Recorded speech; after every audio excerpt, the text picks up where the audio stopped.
Welcome back to the channel. In this episode, we're going to be talking about Ellie Modesitt Jr.'s novel Flash, which is number 2 in the Archform Beauty series, uh, book 2 out of 2. But as at first, always, as always, please like, subscribe, turn on notifications so you know when new videos are coming on out. Um, Also, leave a comment down below. I love hearing from you guys, and I respond. Um, and spread the word. It helps me out. So, going now into Flash, there is a lot that goes on in this. It's hardcover wise, mine was 480 pages. Um, and really, I mean, this does work as a standalone from Archform Beauty. None of the other characters, except for the Kamal family name, is really brought in on this one. Um, it follows Jonat DeVry, who is a former Marine who was in a botched mission in Guyana, and about 10 years before the start of this book, and he just sees all the corruption that there is within the Marines, within, you know, he's idealistic, and idealism doesn't work where you have obviously corruption. So he resigns, and he makes it very publicly known what happened and why he resigned. Um, 2 years before this book starts, he has his DNA stolen, and Opera, basically some woman or Droid, takes a swipe at him and gets some skin, and steals some DNA. And they're never able to, you know, pin it down to who took it. It was just, they looked into it and they could never come up with um, anybody that was involved. So now when the book starts, he is a what they would call a product placement analyst. What he does is he does analysis for companies and what they call the multis, and he looks at product placement in terms of what programs they're in, how much is being paid, what's the revenue that's being gotten. And he's able to, basically, using his own algorithm, he's able to break down whether or not it is cost effective or feasible for these companies to continue to do the product placement. Um, he does get tapped for a couple of studies that are different. One for the SCFA, and that's looking at more for what they call the signees, and their businesses and their products, and would it benefit them to get involved in this? Because really, they're not at this point. But would it benefit them to get into the product placement thing? So he takes care of that one. Um, and then he does one for a center who is supposed to be an organization, but it has a lot of the multi's owners, the major players, really, that are in on the board.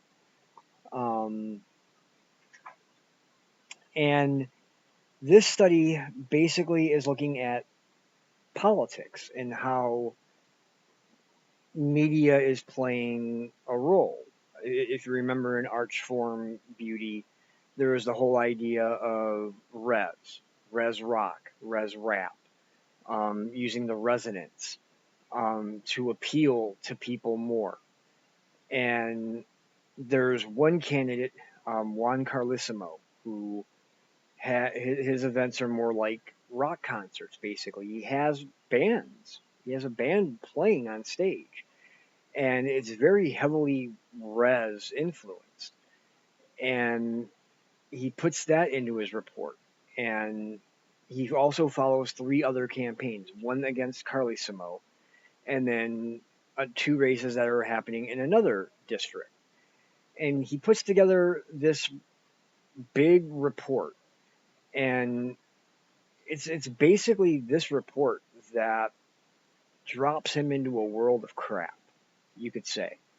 Um, the legislature looks, the report comes out, and the legislature is looking at it and saying, well, we need to do some reform here. We need to limit how much credits are spent on a campaign, because obviously somebody who can afford all these credits to do all this res stuff compared to somebody who hardly has anything, it's it's a no brainer who's going to win that election.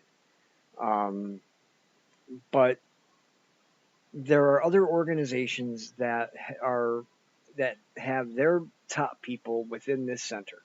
There's the ISS, there's Avia, and there's a couple of others, and they start to target him now.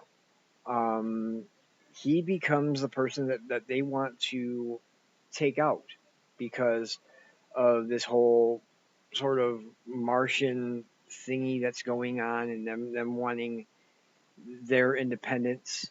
Um, it's not totally clear why they want him out of the picture. They just do, and there's an attempt on his life that he gets away from. Um, Unfortunately, his sister and brother-in-law do not. They get attacked and are killed.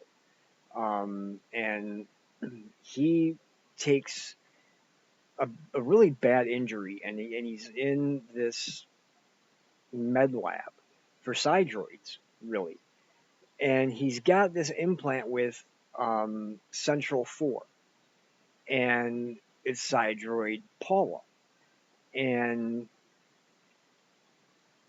it's really interesting to see how the development of AI is playing out here. At first, Central 4 has no pronouns for itself. It just keeps referring to itself as Central 4. And then it starts to develop as it becomes more independent. And after he gets better, he orders equipment so Central 4 can basically move from its current location at the Den office, the CIA office, to his old house that he's still holding on to, and that Paul is going to live in. She's now becoming a human being. She's a droid that becomes real because of her service. So Jonat takes he's become ward of his niece and nephew, and he lives in his sister's house while Paul will then take over his whole old house. And they start to put together plans, him, Paula, and mainly Central 4, on how can we start exposing this stuff, because privacy laws are protecting the wealthy. They're not protecting the normal people like you or me or him. He's had he ends up with like 4 attempts on his life. His sister is killed, his brother-in-law is killed, and the law can't do anything. He has no personal protection other than to defend himself. And he basically takes out some droids. And then he starts to look at, okay, I need to start taking this to them. I need to take the fight to them and not let them take me out. Because if I sit back and do nothing, I'm dead. It's just going to be attack after attack after attack until I'm dead. So the first thing that he does is he finds out who basically has set up the contract. It's under Kamal, but it's not the same Kamal as in Archform Beauty. It's part of the family. So he takes out that Kamal through a car bomb. And then there's the guys that are supposed to do the hits. He takes them out. Now he starts to look at the tops of these of these multi corporations, and there's the one who takes out the who basically put out the contract, and he likes to play racquetball. And Jonat's like, okay, I don't like it, but he basically finds his way into this club. And it's interesting because the clothing that he has, you can set it for camouflage, basically where you blend in everything. They're called blend-ins. And he opens the door to the racquetball court and calls to the guy, and he basically shoots a lethal dart, and it kills him, but it makes it look like he has a heart attack. His opponent that he's going to play, he basically shoots a non-lethal dart at him, which is going to just knock him out. Now it's a matter of getting everybody else taken care of. And he's going to be going to this conference in Den and giving a presentation. And Central 4 is able to pull up a meeting. Now, there's a lot that happens here that I'm not going over because it's just it would take forever to go over. Meanwhile, there's this idea of, him starting to fall for Paula. Even though she is young in a lot of senses. As a human being, she doesn't look young, but she is. But Central 4 comes up with the meeting time and where they're going to meet for that center that he did the report for. So he comes up with this plan. He's going to give his presentation. He's already set up a couple of meetings. He set up a meeting in the building where he's going to drop off a preliminary report to somebody who, to an organization that might be able to use his services later on. And he's like, but I got to deliver it in person and give you a little bit of an overview of it. That gives him an excuse to be in the building, for one. So he's smart. He's planned this out pretty well. And when he gets in there, he goes into the men's room and he changes. And he comes out and he's now in coveralls. And he gets up to the center's floor. And he goes into his blend-alls. And he's basically blending in. And he's waiting for for all the members to be in this conference room. He's basically got, it's kind of like dynamite, I guess, in a sense. It could kind of work as a car bomb. That's what he's been using. And he's got his detonator. He's ready to go. The last guy walks in, and he decides, you know what? I'm gonna let them know I've got them. I'm onto their game. I've got them. They're done. So he takes off the blend. So now he's not blending in anymore. He brings down his hood, and he says, "Ha, I got you," basically. And he does this whip thing that it's a whip stunner. One of the participants in the meeting, though, is virtual. They're a hollow. And he didn't recognize that. He didn't see that. And he's like, crap. But he's got to go through with the plan anyway. So he takes the one guy out, Louis Smith, who hired him in the first place to do this study. This guy had nothing to do with all of this other stuff. He's perfectly legit. And DeVry carries him out. And after he hits the detonator switch, because now he's got 20 seconds to get as far away as he can before you hear the crumped, which is the explosion. And everything's sort of checking back He's worrying about, will they be able to link this to me? Will they be able to link this to me? I really don't want them to, but they might. There is corruption in, in the police force too here, or what they call the SAFOs, and it basically boils down to this. The thing that works out in his favor is that there were a couple of droids that looked like him, used his DNA, and one of them had killed his brother, or his brother-in-law, and his sister, and it got basically whittled down to that it was one of these droids.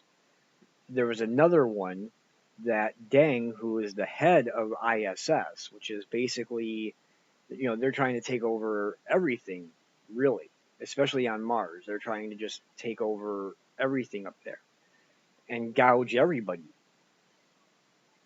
And they say that, we're sorry to bring up bad memories, but here, this is what it was. It was another droid. Then he gets a call, I guess you could say, because it's a link, and you see like the hollow of people, of the one that survived, the one that was there in virtual form, and they both kind of come to an agreement. She hires him on as a consultant, but they both sort of make it clear to each other that we both know what, we each know what you did, what I know what you did, you know what I did, kind of thing. And they do this sort of unspoken agreement through power to put aside everything and say, okay, you don't have to worry about running anymore. You can do your consulting as you did before. And, I'm going to try to go on the straight and narrow, basically. And he starts to get his business back, because January was a slow month when, he's basically doing all of this over the course of not even a couple months, really. But he's wondering just how much is he going to be able to live, because obviously, there's a trust fund for the kids, but it's for the kids. It's not for him. He's got some money put away. Paul is actually giving him rent, even though he knows she can't afford it, and shouldn't be anyway. She's staying at his place, but he said, you can stay there for nothing, for free, basically. And now the work starts to pour in, especially after that. And he's given all his business cards out to all these people at this conference that he went to, and it starts to come in, and it seems like, okay, everything's coming together. And we wonder about him and Paula. They both worry about each other, and it seems like there are sparks. And his niece Charis says, "I think she likes you." And he says, she's normally not wrong when she says stuff like that. She's usually not wrong. And where the book ends is he asks her out to dinner on a Saturday night, and she says, "I can't. I'm on duty." Or he says, "Well, how about Sunday?" And she's like, "Sunday we can do." And that's kind of where it ends. So it's not a given whether everything works out between him and Paul. That's kind of for you to sort of leave into your imagination. And I like that he did that. That not everything was handed to you. It's sort of implied that yes, it's probably going to work out. It's probably going to go good, but it's not necessarily given. It's just implied. And just the way that this story came together, the first 110 pages or so are the setup. After that, it really starts to pick up, and it really becomes a page turner, as most of his stuff that I've read has been. Um, I, I liked it. I mean, I'm just getting used to like the sci-fi vibe now. Um, but I thought it was a really good book. I thought, there were a lot of interesting concepts. And like I said, there's a lot that I'm not covering because over 480 pages, hardcover, there's a lot of stuff here. And there's a lot of stuff that happens. And, you know, I could sit here for an hour talking to you about it. And chances are you wouldn't sit through the whole hour. So I'm limiting it to what I think are the most important parts of the book. And my rating of it is 5 stars. And I would probably say for the overall series, the 2-book series, 4.8, because I gave Archform Beauty 4.5. Like I said, this can be read on its own. Even though it's book number 2 of Archform Beauty, it takes place in basically the same area. But none of the characters from Archform Beauty are actually mentioned except for the name Kamal is the only one that would be familiar. Um, so yeah, I highly recommend this series. I highly recommend pretty much anything by this guy right now because I've read. It's been, let's see, 9 books now that I've read by him, and they've all been good. And I'm getting ready to move on to the next series and seeing what that's going to bring. So yeah, 5 stars. I really liked it, and I recommend it. So with that, as always, please like, subscribe, turn on notifications, so you know when new videos come on out. Leave a comment down below. I'd love to hear from you, and if you have any ideas for videos, I'm thinking of starting up some other things here. Um, but leave a comment down below. I'd love to hear from you, and I always respond back. And as always, if you can, spread the word. So until next time, as always, keep YouTube literate, and God bless.